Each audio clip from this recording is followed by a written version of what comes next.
శ్రీరంగం 108 వైష్ణవ దివ్యక్షేత్రాలలో మొదటిది. భూలోక వైకుంఠంగా పిలువబడేది.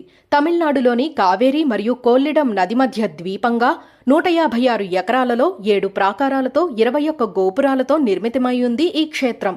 236 అడుగుల ఎత్తుతో నిర్మితమై ఉన్న ఆలయ రాజగోపురం దక్షిణ భారతదేశంలోనే అతిపెద్దదిగా గుర్తించబడింది.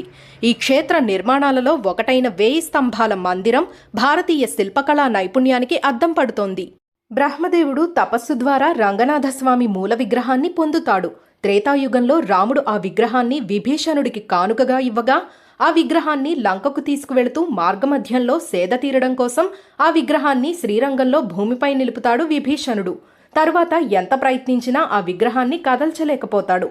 దేవతల కోరిక మేరకు రంగనాథుడు అక్కడే స్థిరపడిపోయాడని స్థల పురాణం చెబుతోంది.